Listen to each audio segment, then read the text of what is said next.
Faber. It's Judd's Hockey Show. And indeed it is Judd's Hockey Show, a late-night edition, a fight-filled edition. The Wild lose tonight 3-1 to the Winnipeg Jets here at XL Energy Center. I am in the building. Downstairs, Declan Goff is at his abode as we gather to talk about what was a game filled with a lot of good old-fashioned hatred. Even though Logan Stanley did not play, he's the guy that got Kirill when they played last time, and Kirill missed about a month. But there was some good hatred in this game. There's plenty to talk about here, Dex.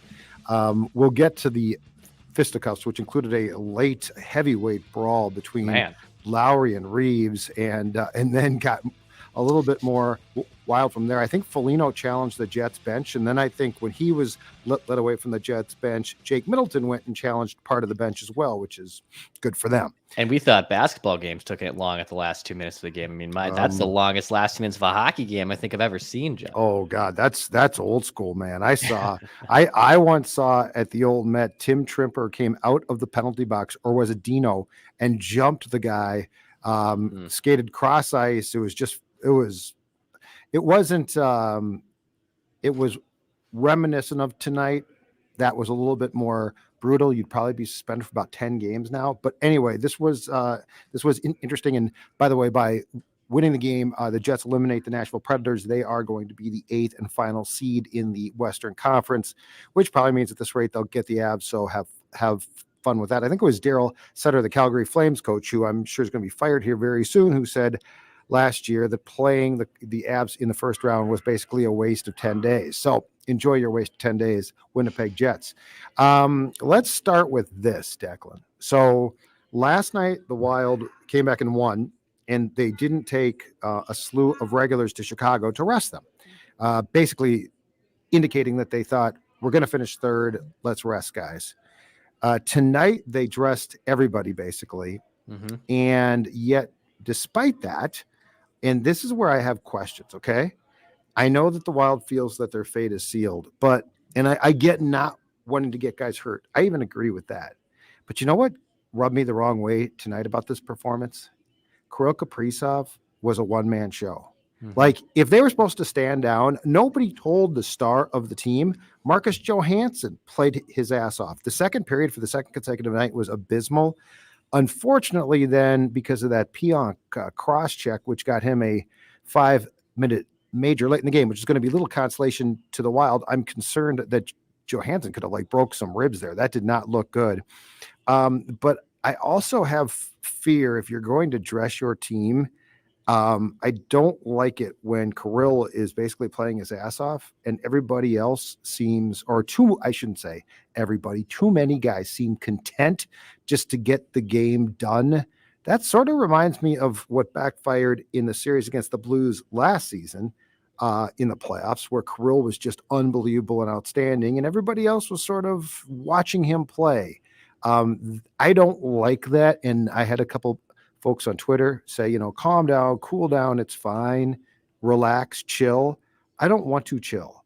You don't win playoff series by chilling. You win playoff series. If Kirill Kaprizov is going to go out there and play his butt off, I want everyone to play like Kirill. He is your team. He's your most important player. Everyone else tonight, aside from Johansson, for the most part, took the second period off. And 97's out there busting his hump, finally scores a goal in this game. I didn't like the approach for too much of tonight's game. Yeah, I mean, this was a dress rehearsal for the most part. You had mostly your A lineup in, if you will. I know Faber didn't play, and to be honest, I don't take a lot of issue with that. It's the back-to-back. They're going to get Dumba back in there. He's had a crazy last 48 plus hours. So I wasn't pulling my hair out over the decision to not play Brock Faber after a very impressive NHL debut 24 hours ago. But yeah, I mean, for a dress rehearsal and for a team that Winnipeg had a lot to play for, obviously tonight, and you kind of wanted to see the Wild at least match that. And if they weren't going to dress guys, Judd, I think this is different, right? If they put out the JV squad again, like they did against Chicago, and that's the result, you and I and probably a lot of other fans and analysts are probably saying, oh, okay, they're packing in a little bit. They don't want to risk anything. They know where they're going to be in the standings. So let's just not risk losing another player. Marcus Johansson left with an injury. I saw our friend Jesse Pierce tweet out. There's no update on that. It That sounded looks like like broken ribs. Sam Steele got sick. Okay. That's why he was pulled. Well, yeah, because he watched the first period plus of the game. He's like, I'm going to puke. But you just don't want to see them lose another. You don't want to see them lose the way they did, because Kirill was awesome. But at the same time, you don't want that if they lose Marcus Johansson, who has been phenomenal for them over this type of game towards the end, especially in those last 2 minutes that were just an utter gong show. I mean, I know Judd loves that style of hockey and it brings him back to his youth to a degree. You love it to a degree. It brings you back to your old days. Yeah. But it's not necessary. Well, what I didn't like was, why is 97 out there late? Like, you're down by 2 goals, and I know you're on a power play, but he wants to fight.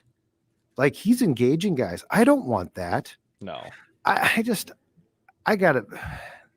Here's my problem. I'm growing concerned about how this team, I'm growing concerned about Dean, and I'm growing concerned about what's going on here. And this is a team that you have to push the right buttons with. And like, okay, it's 3-1. I know you're on a power play. I know you've got the goaltender pulled, and Kaprizov is your best player, and he's busted his ass all night. But when I see Pionk throw that unnecessary, I think suspendable cross check into Johansson, do I want 97 out there at that point? No, I don't. Last night you rest guys. Like what's the message here? And again, to your point of, it's a dress rehearsal potentially. I have no idea who's going to play on Thursday against the Preds. Maybe nobody. I don't know. Yeah, no one should play. So literally that's fine. And I'm fine with that. But if tonight is it's the playoffs will start next Monday or Tuesday. If this is your last game, I'm not with the masses who say, well, I mean, they're not playing hard because they're waiting. Like, that's how you get hurt. Like, it's one thing to sit guys like they did last night. Okay. But there's no upside to going out there and not expending maximum effort, because when you actually pull back, that's how you get hurt. Like, there's just, and it's small stuff, but like tonight, it just bugged me because I'm watching that. And again, I'm seeing Kirill and Johansson to a certain degree fly up and down the ice. And like, Kirill is working his ass off again, and everybody, yet the whole team is like, the second period was an abomination, I thought. So like, are you going to be prepared?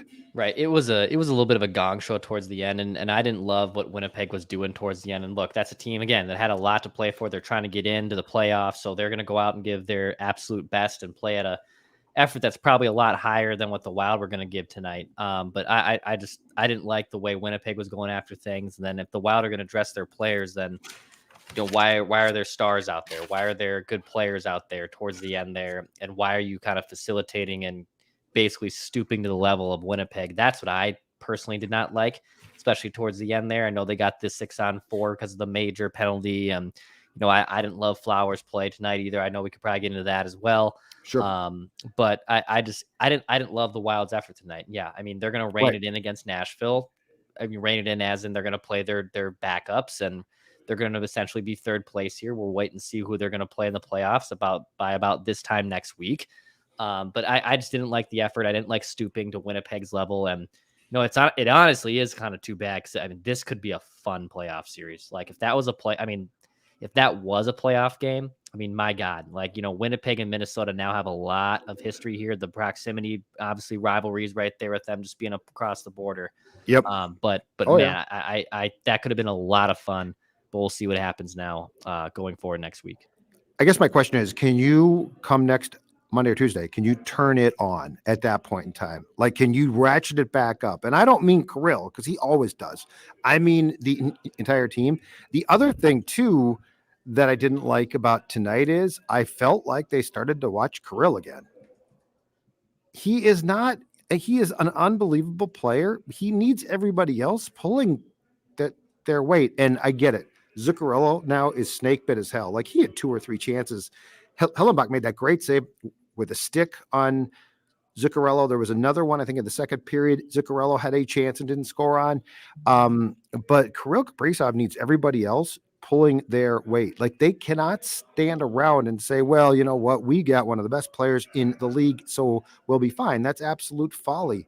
And so, yeah, that's my question is, can you turn it back on now? Can you just, because you're going to take time off now, which I'm fine with that, but you're going to take time off. You're going to start to ramp it back up by practicing. And then when you step on the ice for game one, can you have this thing fine-tuned? Because it has not been consistently of late. And I'm going to tell you, if you thought tonight's game, and yet you're right, it turned into a gong show at the end. I'm not trying to imply that a playoff game is going to look like that.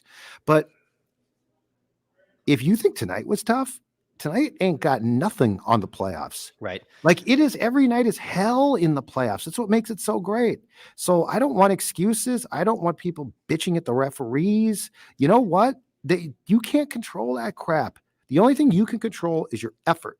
And that is something that, they've got to get right for 60 minutes, not 42. And Hellebuck was phenomenal tonight, but man, there was so many of those saves and missed opportunities. It just reminded me, I tweeted this out a little cheeky, but I was kind of being serious. It felt like Jake Allen in 2017. Like, how many times can the net be that GD open? How many times can you be looking right at the back of it and not put the puck back in the net?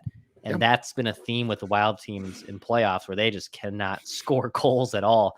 And that's where it felt a little like foreshadowing of like, is this going to be how this goes? I mean, I've kind of said to you that Jake Ottinger, even though he's played a lot, he can steal some playoff series here. Like, he can get hot, and he can carry you. He can carry that team to a first round series win, and if not more.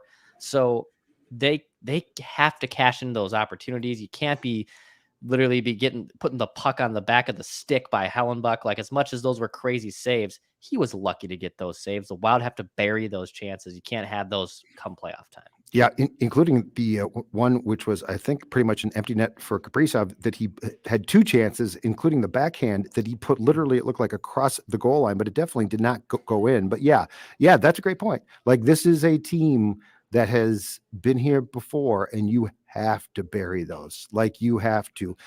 I expect goaltenders in the playoffs at times to play fantastic, but there are certain goals tonight that the Wild did not score that if they don't score them in playoff games will be inexcusable. Absolutely inexcusable. The other thing too is this, and we're getting closer and closer now, and here's my question. Are we going to see Dean make in-game adjustments more? Like, tonight he didn't, and he didn't really have to. I get that. But, I was thinking to myself, if the Hartman, Kaprizov, Zuccarello line, if two-thirds of that line starts to scuffle, I'll give you a hint. The one-third I'm not talking about wears 97. Is Dean going to have the wherewithal, and I'm afraid he's not, to juggle things up? To put Boldy with Kaprizov at times, to juggle things. Go back and watch. Jacques Lemaire would do this. It doesn't mean you're creating a line that is a line forever. But, you have to make adjustments. And I'm going to tell you right now, they got a big problem. Well, they have a huge problem, especially with Eck out. I mean, Eck's injury here is huge. He might not do a lot of the sexy things that Kaprizov and Boldy do, where he's going to score. I know both of them now are 30 and 40 goal scorers respectively. But Eck does so many things that translate for playoff hockey. And with him now being out, and you're asking Frederick Gaudreau, who is fine when he's Frederick Gaudreau, or if it's in a shootout. But now you're asking him to be Eck, which is a problem. And now you're asking Ryan Hartman to have no fallback option. Now you're asking for Marco Rossi to potentially play completely out of his skis and play out of comfort zone, where that's what doomed him from his first run here from when he made the team out of training camp this season. So that is a storyline to watch here. The Nashville game is a throwaway game. It's going to be a throwaway game in Rochester, as Kurt Russell / Herb Brooks said, and Miracle. That's a throwaway game. This time next week, if Judd and myself, by the way, if you're on with us talking about a Wild vent line loss, and Dean hasn't made those proper adjustments, it's going to be a quick first round exit again, which is something Wild fans are sick of hearing after being bounced 7 times in a row, essentially, from playoff series here. So it has to change. Dean has to make those adjustments. And there are options. There are options at which it's going to take some guts to do it, but there are things that can be done in game, where I was going to say they have a major dilemma that they need to face. And if they don't, shame on them. Tonight he was awful. John Klingberg in his own It was zone really bad. makes me want to jump out of the press box. He is Declan. He is a disaster. He makes ill-timed passes. Tonight he had a really bad game too because he didn't even shoot. He was trying to get cute on the power play at times. But I'm going to tell you right now, if he has a game like he did tonight in the playoffs, he will cost them a game. Brock Faber has to play for him, right? Like, I mean, I would see no, I Well, would the see power no play. reason for Faber No not to play claim, for but the him. Judd. power play, Declan. The power And play. look, they brought him in here to try to be this, revelation. I applauded the trade. I don't think that was a poor trade for Klingberg. I don't revisionist history. I'm not going to go back and redo it. Mhm. You took him off the worst defensive team in the NHL. You're trying to hope that he was still the, puck moving defenseman that he was, where he can quarterback a power play. It's not working. He's at this cooked. point, Chet.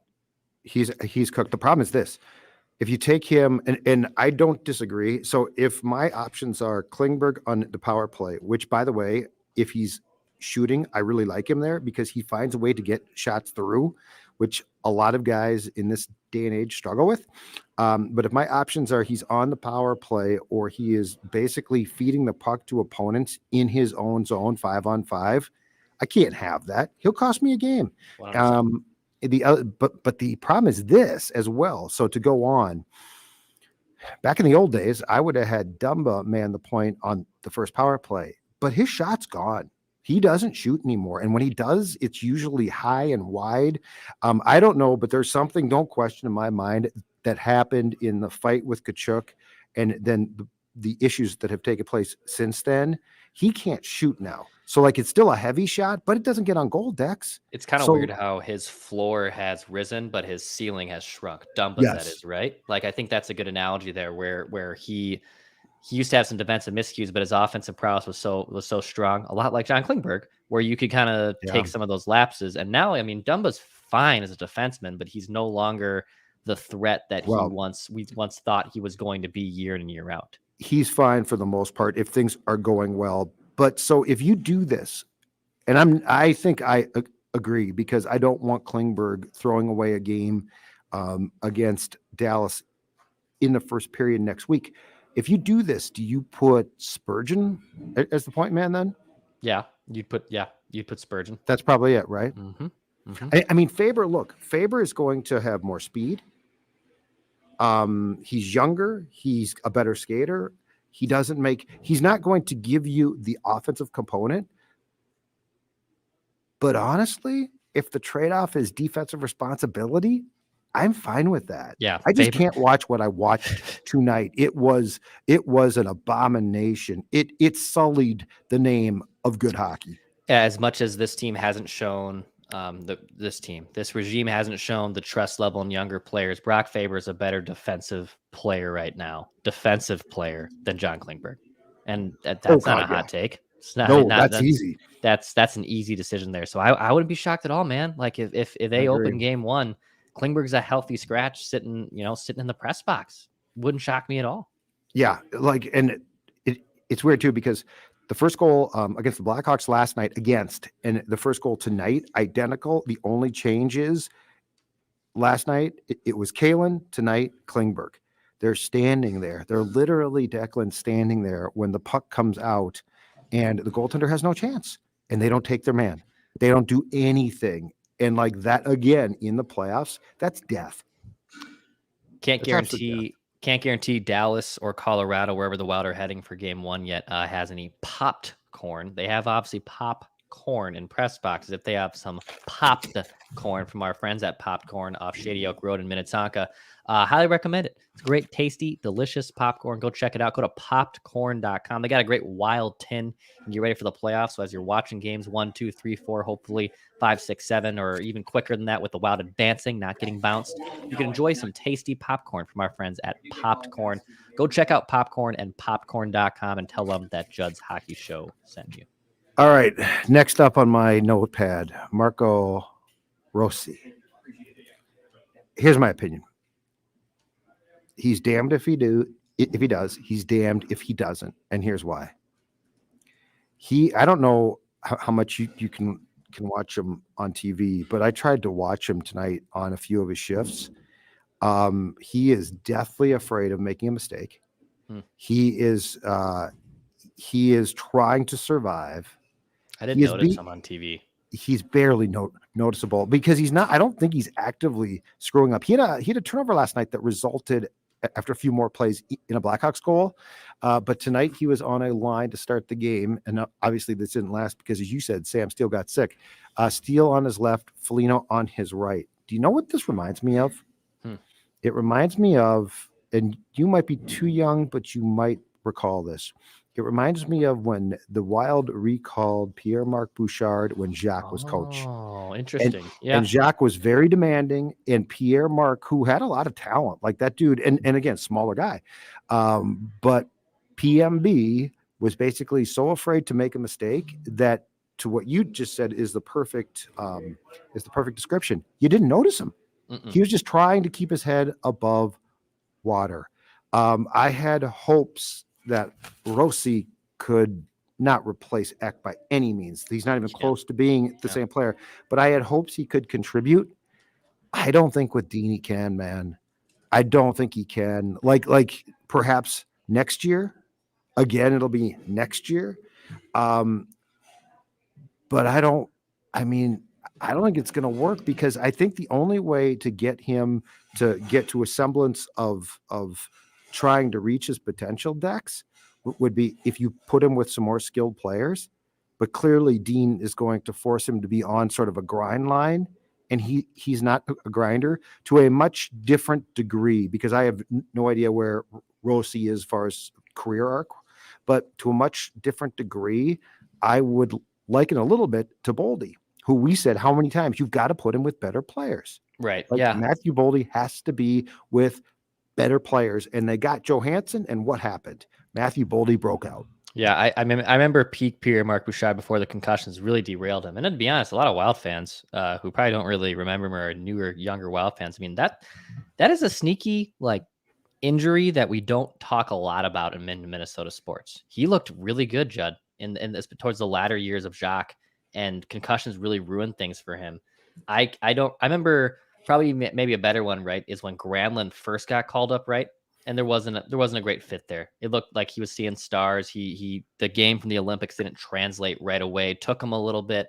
And then eventually he turned into a very productive NHL player, still playing in the NHL today.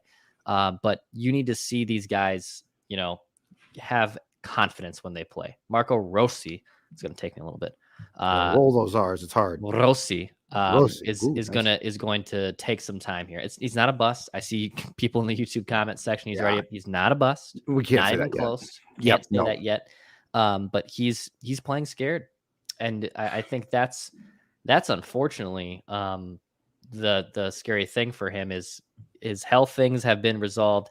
His play in the AHL is there. There's a reason he was a top 10 pick, but man, you can see, the lack of confidence from people, whether it's hockey or any time in ice, and that they just sometimes they don't have that self-confidence, and you just want to grab them by the shoulders and shake them, being like, why can't you have the damn confidence?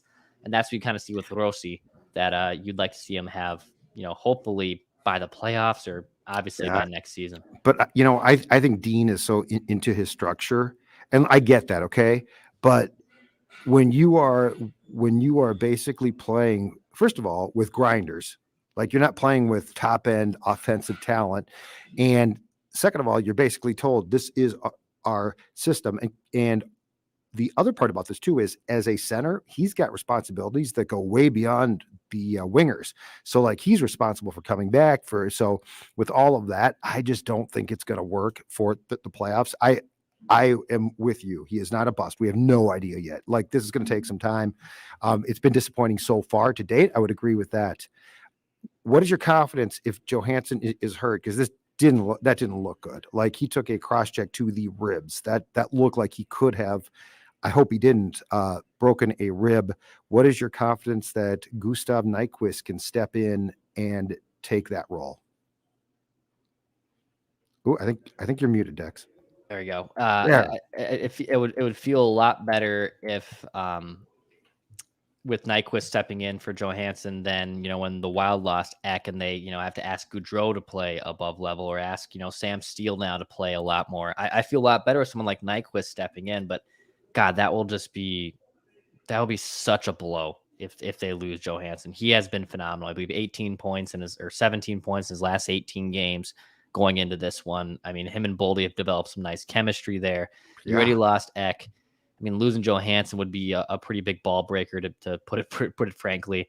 But Nyquist looked good in his debut. Again, understood why he didn't play tonight in the second half of the back-to-back, but you got a week here, and everyone's hurt, by the way. Everyone's banged up. Everyone who has played all these games, no one's 100%. People are sore. There's nicks, there's bruises, there's things that aren't going great because you've been playing a damn sport where you're just trying to block a hockey puck and score the other hockey puck against oppositions that are whacking you for 2.5 hours. But man, I hope that injury is not serious here. And if they want to dress the Iowa Wild on Thursday night, I highly recommend it. Oh God, yes. Yes. And I also think I'm curious now too, with the fact that Rossi looks uncomfortable. I wonder if they're going to consider Sam Steele, assuming that he was just sick and is fine, obviously. I wonder if they're going to consider Sam Steele at center on that line. I mean, the guy we saw tonight, I don't think can play in a playoff game. No. Like, I mean, you can't play. He's a deer in headlights. Yeah, and you can't play scared. And to your point, when you basically were a high-end skill guy, I mean, that's your forte, and you're not doing a damn thing. And he always looks like he's concerned about being beaten, blah, blah, blah. Where does the Reeves-Lowry heavyweight duel rank on your fights of recent Wild vintage that you've seen? Because Lowry was a capable opponent, which I appreciated for Ryan Reeves. Yeah, it was a good bout. Again, I didn't love just the last 90 seconds of the game. I didn't love them stooping to it. I mean, it was a great fight. If just in the vacuum, the fight itself was good to see a couple haymakers going back and forth. But when you're seeing guys like Johansson getting injured and all that stuff going back and forth, I didn't love that last 2 minutes. But yes, I mean, it's Ryan Reeves. So if anyone wants to drop it and go toe to toe with him, Lowry had that opportunity. Liked what I saw. Foligno wanted at the bench. Who's Winnipeg's coach? He was going crazy. Who's Winnipeg's coach? Rick Bonus. Yeah, and Bonus was a former Stars coach. 80 coach. years old. Yes. Just kidding. He was, I think, chirping Foligno too, and even made a hand gesture of like calm down and whatnot. Looked pissed at him. Oh, really? Looked very interesting. At least on the TV, bro. I couldn't tell who he was looking at. I couldn't tell if he was barking at an official or his own player or Marcus, whoever the hell it was.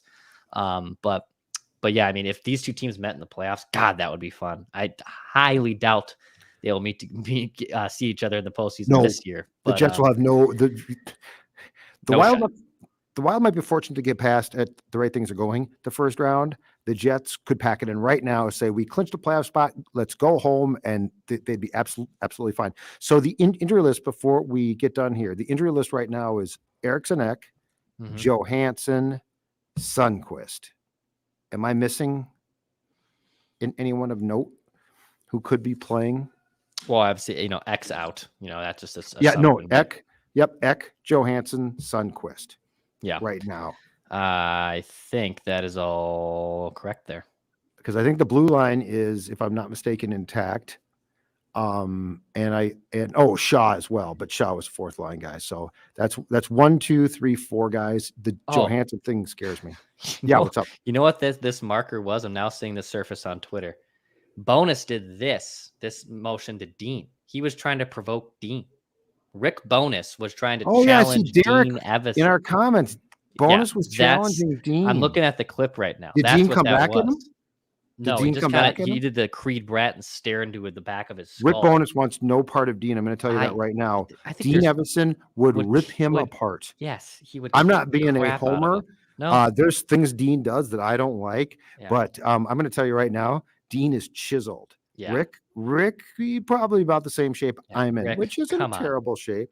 In fact, speaking of that, guess what? I used to be in bad shape, but these days I'm in far superior shape, although not Dean-like shape. And how? It's through my friends at Livia Weight Control Centers, who help me drop 40 pounds. Most importantly, they help you keep the weight off. Like I said, it's weight control, folks. It's not a diet. It's not a fad. I'll continue to say it what it is. It's a program that works.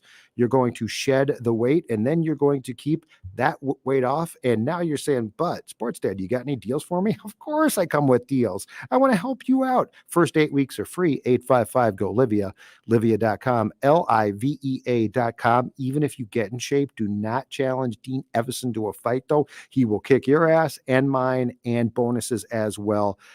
Livia, livea.com. Okay, this is interesting. Yeah, this is you seen that clip that's now kind of going? No, but I'm looking at the comments here, and folks are go look at the Twitter at it, Judd. Maybe I can even send it to you. in fact, wait. I will look, and how about the Timberwolves up by 11 at halftime? Yeah, this is all good news. You can watch this YouTube channel, by the way. If the Wolves pull off that win, you'll see a post game from Phil and Kyle Tigey, and if not, regardless, we'll break it all down on Mackie and Judd tomorrow as well. And by the way, for Wild hockey fans, as Judd now is watching this video, Dean Evason's like, come over here. Yeah, he would be bad. Dean motioned to him to come over here. This little last thing here before we wrap up, we will have a Wild vent line. We'll have Wild post game reactions for every single game in the postseason this year as well. So this time next week, likely the Wild will have played or will be playing their first game of a potential playoff series. Hit the subscribe button. We're going to be your home. We've been your home, obviously, all season for Wild coverage. We appreciate that. But this will be a home for you to get on screen, talk with us about the game, or just hear Judd and I talk about it as well. We'll still welcome in Jesse. We'll still welcome in AJ. We'll weave those guys throughout the content as well, whenever they can join throughout the playoffs as well. So if you're wondering where they're going to be, they'll still be with us, of course, on Judd's Hockey Show.